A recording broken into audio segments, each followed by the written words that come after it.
Welcome back to news TV 84 viewers. ਜਿਸ ਤਰ੍ਹਾਂ Friday ਨੂੰ ਅਸੀਂ ਤੁਹਾਨੂੰ ਸਰਦਾਰ ਗੁਰਚਰਨ ਸਿੰਘ ਬੱਬਾ ਜੀ ਦੇ ਰੂਬਰੂ ਕਰਵਾਇਆ ਸੀ, ਜਿਨ੍ਹਾਂ ਨੇ TV 84 ਨਿਊਜ਼ ਰਾਹੀਂ ਸਾਨੂੰ ਹਰਿਦੁਆਰ ਦੇ ਵਿੱਚ ਵਾਪਰੀ ਘਟਨਾ ਦਾ ਵੇਰਵਾ ਦਿੱਤਾ ਸੀ, ਜਿਸ ਵਿੱਚ ਬਾਬਾ ਰਾਮਦੇਵ, ਉਸਦੇ ਚੇਲਿਆਂ ਅਤੇ ਉਸਦੇ ਛੋਟੇ ਭਰਾ ਰਾਮ ਭਗਤ ਨੇ ਗੁੰਡਿਆਂ ਨਾਲ ਮਿਲ ਕੇ ਕਿਸ ਤਰ੍ਹਾਂ ਸੋਚੀ ਸਮਝੀ ਸਾਜ਼ਿਸ਼ ਤਹਿਤ ਹਰਿਦੁਆਰ ਦੇ ਟਰੱਕ ਯੂਨੀਅਨ ਦੇ ਅਹੁਦੇਦਾਰਾਂ ਤੇ ਹਮਲਾ ਕੀਤਾ, ਜਿਸ ਵਿੱਚ ਇੱਕ ਗਰੀਬ ਸਿੱਖ ਸਰਦਾਰ ਦਲਜੀਤ ਸਿੰਘ ਜੀ ਦੀ ਮੌਕੇ ਤੇ ਹੀ ਮੌਤ ਹੋ ਗਈ ਸੀ। ਇਹ ਖਬਰ ਦੁਨੀਆ ਤੱਕ ਨਾ ਪਹੁੰਚਦੀ ਅਗਰ ਸਰਦਾਰ ਗੁਰਚਰਨ ਸਿੰਘ ਇਸ ਬਾਰੇ ਖੁਦ ਪੜਤਾਲ ਕਰਕੇ ਇਸ ਬਾਬੇ ਦਾ ਪਰਦਾਫਾਸ਼ ਨਾ ਕਰਦੇ। ਸਰਦਾਰ ਗੁਰਚਰਨ ਸਿੰਘ ਜੀ ਨੇ ਇਸ ਘਟਨਾ ਬਾਰੇ ਬਹੁਤ ਸਾਰੇ ਨਿਊਜ਼ਪੇਪਰ ਦੇ ਵਿੱਚ ਵੀ ਵੇਰਵਾ ਦਿੱਤਾ ਹੈ ਤੇ ਇਸ ਘਟਨਾ ਸੰਬੰਧੀ ਅਤੇ ਅਪਰਾਧੀਆਂ ਨੂੰ ਸਜ਼ਾਵਾਂ ਦੇਣ ਸੰਬੰਧੀ ਕੱਲ ਜਾਣੀ ਕਿ 2 ਜੂਨ ਨੂੰ ਦਿੱਲੀ ਵਿਖੇ ਕਾਨਫਰੰਸ ਵੀ ਰੱਖੀ ਹੋਈ ਹੈ। ਆਓ ਅੱਜ ਅਸੀਂ ਇਹਨਾਂ ਕੋਲੋਂ ਇਸ ਕਾਨਫਰੰਸ ਸੰਬੰਧੀ ਅਤੇ ਕੇਸ ਤੇ ਅਪਡੇਟ ਸੰਬੰਧੀ ਜਾਣਕਾਰੀ ਲਵਾਂਗੇ। ਤੇ ਸਾਡੇ ਨਾਲ ਹੁਣ ਲਾਈਨ ਤੇ ਜੁੜ ਚੁੱਕੇ ਨੇ ਦਿੱਲੀ ਤੋਂ ਸਰਦਾਰ ਗੁਰਚਰਨ ਸਿੰਘ ਬੱਬਰ ਜੀ। ਵੀਰ ਜੀ, ਵਾਹਿਗੁਰੂ ਜੀ ਕਾ ਖਾਲਸਾ, ਵਾਹਿਗੁਰੂ ਜੀ ਕੀ ਫਤਿਹ। ਵਾਹਿਗੁਰੂ ਜੀ ਕੀ ਫਤਿਹ ਜੀ। ਜੀ ਵੀਰ ਜੀ, ਉਸ ਘਟਨਾ ਬਾਰੇ ਤਾਂ ਸਾਡੇ ਕੋਲ ਅਪਡੇਟ ਲਵਾਂਗੇ, ਪਰ ਉਸ ਤੋਂ ਪਹਿਲਾਂ ਅਸੀਂ ਇਹ ਜਾਣਨਾ ਚਾਹਾਂਗੇ ਜਿਹੜੀ ਤੁਸੀਂ ਕੱਲ ਨੂੰ ਕਾਨਫਰੰਸ ਰੱਖੀ ਹੈ, ਸਾਨੂੰ ਇਸ ਬਾਰੇ ਵੇਰਵੇ ਦੇ ਨਾਲ ਜਾਣਕਾਰੀ ਦਿਓ। ਤੁਹਾਡੇ ਉੱਥੇ ਦੇ ਮੁਤਾਬਕ ਕੱਲ ਹੈ, ਪਰ ਸਾਡੇ ਇੰਡੀਆ ਦੇ ਮੁਤਾਬਕ ਅੱਜ ਹੈ। ਹਾਂਜੀ। ਅੱਜ ਅਸੀਂ ਇੱਥੇ press conference press club of India 'ਚ ਰੱਖੀ ਹੈ ਜੀ, ਜਿੱਥੇ ਸਾਰੇ ਸੀਨੀਅਰ ਪੱਤਰਕਾਰ, ਫੋਰਨ ਪੱਤਰਕਾਰ ਸਭ ਲੋਕ ਉੱਥੇ ਹੁੰਦੇ ਨੇ। ਹਾਂਜੀ। ਤੇ ਵੱਡਾ ਅੱਜ ਪ੍ਰੈਸ ਕਾਨਫਰੰਸ ਹੈ ਜਿਸ ਦੇ ਵਿੱਚ ਅਸੀਂ ਸਾਰੇ ਉਹ ਮੁੱਦੇ ਮੀਡੀਆ ਦੇ ਸਾਹਮਣੇ ਲੈ ਕੇ ਆ ਰਹੇ ਹਾਂ, FIR ਸਮੇਤ। ਹਾਂਜੀ। FIR ਮੇਰੇ ਕੋਲ ਹੈ। ਹਾਂਜੀ। FIR ਗਲਤ ਲਿਖੀ ਹੈ। ਹਾਂਜੀ। FIR ਝੂਠੀ ਲਿਖੀ ਹੈ। FIR ਵਿੱਚ ਕਿਹਾ ਗਿਆ ਹੈ ਕਿ ਦਲਜੀਤ ਸਿੰਘ ਜ਼ਖਮੀ ਹੋਇਆ ਸੀ ਜੀ, ਔਰ ਦਲਜੀਤ ਸਿੰਘ ਨੂੰ ਪੁਲਿਸ ਵਾਲੇ ਗੱਡੀ ਵਿੱਚ ਪਾ ਕੇ ਹਸਪਤਾਲ ਲੈ ਗਏ। ਹਾਂਜੀ। ਔਰ ਉੱਥੇ ਹਸਪਤਾਲ ਉਹਦੀ ਮੌਤ ਹੋਈ ਹੈ। ਹਾਂਜੀ। ਜਦ ਕਿ ਦਲਜੀਤ ਸਿੰਘ ਮੌਕੇ ਤੇ ਮਾਰਿਆ ਗਿਆ, ਔਰ ਜਦ ਮਰ ਵੀ ਗਿਆ ਤਾਂ ਵੀ ਲੋਕ ਉਹਨੂੰ ਲਾਠੀਆਂ ਨਾਲ ਮਾਰਦੇ ਰਹੇ ਬਾਬੇ ਜੀ ਜੀ। ਔਰ ਦਲਜੀਤ ਦੀ ਬਾਬੇ ਦੇ ਫੈਕਟਰੀ ਦੇ ਬਾਹਰ ਮੇਨ ਗੇਟ ਤੇ ਕਤਲ ਹੋਇਆ। ਹਾਂਜੀ। ਔਰ ਕਤਲ ਤੋਂ ਠੀਕ 30 ਮਿੰਟਾਂ ਬਾਅਦ ਔਨ ਰਿਕਾਰਡ ਬਾਬਾ ਰਾਮਦੇਵ ਆਪਣੀਆਂ 10-12 ਗੱਡੀਆਂ ਨਾਲ ਔਰ ਆਪਣੀ Z+ ਸਿਕਿਉਰਿਟੀ ਬਲੈਕ ਕਮਾਂਡੋ ਦੇ ਨਾਲ ਮੌਕੇ ਤੇ ਪਹੁੰਚਿਆ ਜੀ।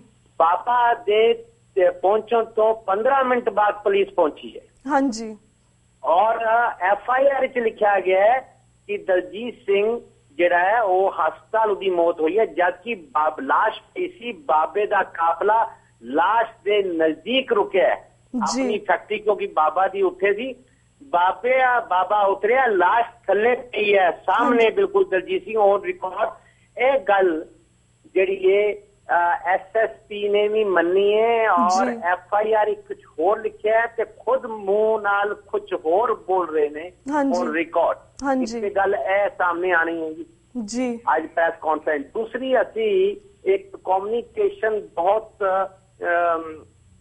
ਲੋਕਾਂ ਤੱਕ ਭੇਜਿਆ, ਜਿਹਦੇ ਚ ਅਸੀਂ ਪ੍ਰੈਜ਼ੀਡੈਂਟ ਨੂੰ ਇੱਕ ਕਮਿਊਨੀਕੇਸ਼ਨ ਦਿੱਤਾ ਹੈ, ਜਿਹਦੇ ਚ ਅਸੀਂ ਮੰਗ ਕੀਤੀ ਹੈ ਕਿ ਬਾਬੇ ਨੂੰ ਫੌਰਨ ਗ੍ਰਿਫਤਾਰ ਕੀਤਾ ਜਾਏ। ਹਾਂਜੀ। ਕਿਉਂਕਿ ਬਾਬਾ ਨਰਿੰਦਰ ਮੋਦੀ ਦਾ ਪ੍ਰਾਈਮ ਮਿਨਿਸਟਰ ਦਾ ਨਾਂ ਲੈ ਰਿਹਾ ਹੈ, ਕਿ ਮੇਰੇ ਮਿੱਤਰ ਨੇ ਗ੍ਰਹਿ ਮੰਤਰੀ ਰਾਜਨਾਥ ਸਿੰਘ ਦਾ ਨਾਂ ਲੈ ਰਿਹਾ ਹੈ, ਬਾਬਾ ਅਰੁਣ ਜੇਟਲੀ ਦਾ ਨਾਂ ਲੈ ਰਿਹਾ ਹੈ।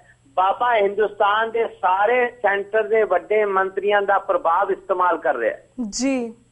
ਦੂਸਰਾ, ਇਸ ਦੇ ਨਾਲ ਨਾਲ ਅਸੀਂ ਮੀਡੀਆ ਨੂੰ ਇਹ ਦੱਸਣਾ ਹੈ ਕਿ ਬਾਬੇ ਦੀ ਫੈਕਟਰੀ ਦੇ ਵਿੱਚੋਂ ਜਿਹੜੀਆਂ ਬੰਦੂਕਾਂ, ਰਿਵਾਲਵਰ, ਕਿਰਪਾਨਾਂ, ਪਿਸਤੌਲਾਂ ਔਰ ਡਾਂਗਾ, ਬਰਛੇ, ਪਾਲੇ ਬਰਾਮਦ ਹੋਏ ਨੇ, ਉਹ ਇਹਨਾਂ ਨੇ ਘੱਟ ਸ਼ੋਅ ਕੀਤੇ ਨੇ, ਜਦਕਿ ਉਹ ਬਹੁਤ ਵੱਡੀ ਗਿਣਤੀ ਦੇ ਵਿੱਚ ਬਰਾਮਦ ਹੋਏ ਨੇ। ਹਾਂਜੀ।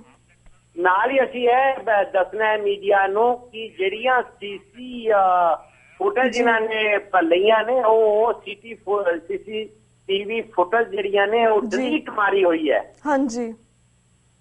ਇਸ ਦੇ ਨਾਲ ਹੀ ਅਸੀਂ ਮੀਡੀਆ ਨੂੰ ਦੱਸਣਾ ਹੈ ਕਿ ਦੇਖੋ, ਜਿਸੇ ਘਰ ਵਿੱਚੋਂ ਅਸਲਾ ਬਰਾਮਦ ਹੋਇਆ, ਡਾਂਗਾ, ਕਿਰਪਾਨਾਂ, ਇਲੀਗਲ ਵੈਪਨ, ਜਿਹਦੀ ਬਿਲਡਿੰਗ ਹੈ, ਜਿਹੜਾ ਮਾਲਿਕ ਹੈ, ਜਿਹੜਾ ਉਸ ਬਿਲਡਿੰਗ ਨੂੰ ਚਲਾਉਂਦਾ ਹੈ, ਕੰਪਨੀ ਨੂੰ ਚਲਾਉਂਦਾ ਹੈ, ਹਾਂਜੀ, ਉਸ ਨੂੰ ਤੁਸੀਂ ਕਿਸ ਤਰ੍ਹਾਂ ਉਹਦਾ ਨਾਂ FIR ਤੋਂ ਹਟਾ ਸਕਦੇ ਹੋ ਜੀ। ਔਰ ਮਾਲਕ ਨੂੰ ਛੱਡ ਕੇ ਉਹਨਾਂ ਦਾ ਜਿਹੜਾ ਜ਼ਿਆਦਾ ਜ਼ੋਰ ਹੈਗਾ ਹੈ ਬਾਬਾ ਰਾਮਦੇਵ ਦਾ, ਉਹ ਬਾਬਾ ਰਾਮਦੇਵ ਪੁਲਿਸ ਦੇ ਉੱਤੇ ਕਹਿ ਰਿਹਾ ਕਿ ਪੁਲਿਸ ਵਾਲੇ ਪੁਲਿਸ ਵਾਲਿਆਂ ਨੇ ਪਲਾਂਟ ਕਰਕੇ ਮੇਰੀ ਫੈਕਟਰੀ ਦੇ ਵਿੱਚ ਇਲੀਗਲ ਵੈਪਨ ਰੱਖ ਦਿੱਤੇ ਨੇ ਮੈਨੂੰ ਫਸਾਉਣ ਵਾਸਤੇ। ਹਾਂਜੀ ਬਾਬਾ ਇਹ ਕਹਿ ਰਿਹਾ ਜੀ, ਇਹ ਸਾਰੀਆਂ ਚੀਜ਼ਾਂ ਔਰ ਰਿਕਾਰਡ ਨੇ ਜੀ।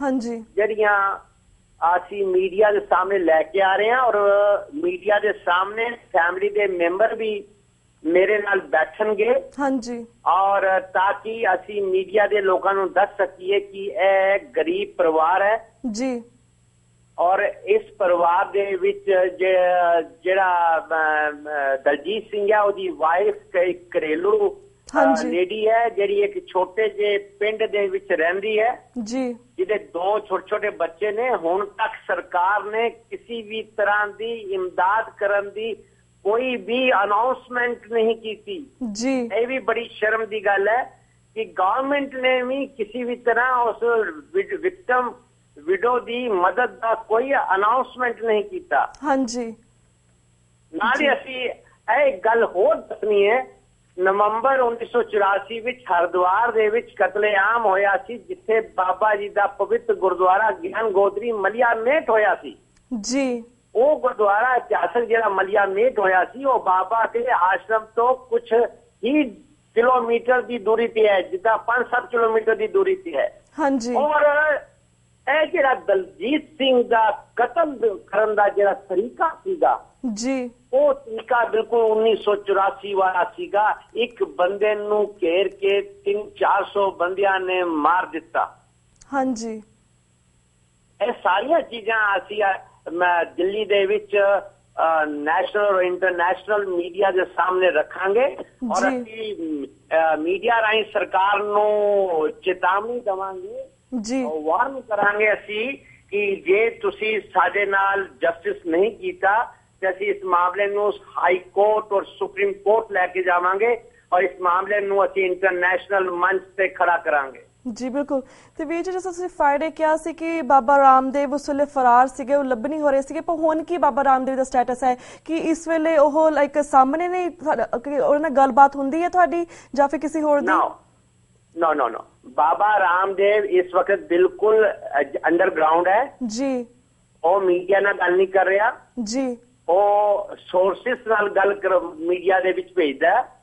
ਉਹ ਮੀਡੀਆ ਦੇ ਸਾਹਮਣੇ ਬਿਲਕੁਲ ਨਹੀਂ ਆ ਰਿਹਾ। ਮੀਡੀਆ ਦੇ ਸਾਹਮਣੇ ਬਾਬਾ ਦਾ ਪਾਰਟਨਰ ਹੈਗਾ ਜੀ ਆਚਾਰਿਆ ਬਾਲਕ੍ਰਿਸ਼ਨ। ਹਾਂਜੀ, ਉਹ ਪ੍ਰੈਸ ਕਾਨਫਰੰਸ ਕਰਦਾ ਹੈ, ਉਹ ਮੀਡੀਆ ਨੂੰ ਪ੍ਰੈਸ ਨੋਟ ਭੇਜਦਾ, ਉਹ ਸਰਕਾਰ ਤੇ ਐਲੀਗੇਸ਼ਨ ਲਗਾਉਂਦਾ ਹੈ, ਉਹ ਇਹ ਕਹਿਣ ਦੀ ਕੋਸ਼ਿਸ਼ ਕਰਦਾ ਹੈ ਕਿ ਇਸ ਮਾਮਲੇ ਵਿੱਚ ਰਾਮਦੇਵ ਦਾ ਕੋਈ ਮਤਲਬ ਨਹੀਂ, ਜਦਕਿ ਅਸੀਂ ਅੱਜ ਮੀਡੀਆ ਦੇ ਵਿੱਚ ਗੱਲ ਕਹਿਣ ਲੱਗੇ ਹਾਂ ਕਿ ਸੰਜੇ ਦੱਤ ਫਿਲਮ ਐਕਟਰ ਸੰਜੇ ਦੱਤ ਦੇ ਘਰੋਂ 2 ਬੰਦੂਕਾਂ ਮਿਲੀਆਂ ਸੀਗੀਆਂ। ਹਾਂਜੀ, ਅੱਜ ਤੱਕ ਉਹ ਜੇਲ੍ਹ ਦੇ ਵਿੱਚ ਹੈ।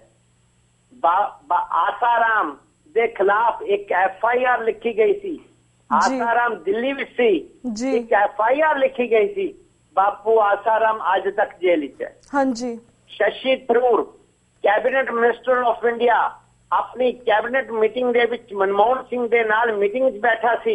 ਹਾਂਜੀ, ਉਸ ਦੀ ਵਾਈਫ ਨੇ ਇੱਕ ਹੋਟਲ ਦੇ ਵਿੱਚ ਸੁਸਾਈਡ ਕੀਤਾ ਤੇ ਅੱਜ ਤੱਕ ਪੁਲਿਸ ਥਰੂਰ ਦੇ ਪਿੱਛੇ ਪਈ ਹੋਈ ਹੈ। ਸਿਰਫ ਇੱਕ FIR ਉਹ ਮੌਕੇ ਤੇ ਵੀ ਨਹੀਂ ਹੈ ਜੀ। ਤੇ ਇੱਥੇ ਤੇ ਬਾਬਾ ਰਾਮਦੇਵ ਜਿਹੜਾ ਮਾਲਕ ਹੈ, ਪ੍ਰਾਪਰਟੀ ਉਹਦੀ ਹੈ, ਬਿਲਡਿੰਗ ਉਸਦੀ ਹੈ, ਉਸਦੀ ਬਿਲਡਿੰਗ ਦੇ ਵਿੱਚ ਉਸ ਤੋਂ ਪੁੱਛੇ ਬਿਨਾ ਕੋਈ ਵੀ ਬਾਹਰ ਤੋਂ ਹਰਿਆਣਾ ਤੋਂ ਰਾਜਸਥਾਨ ਤੋਂ ਕ੍ਰਿਮੀਨਲ ਨਹੀਂ ਬੁਲਾਏ ਜਾ ਸਕਦੇ।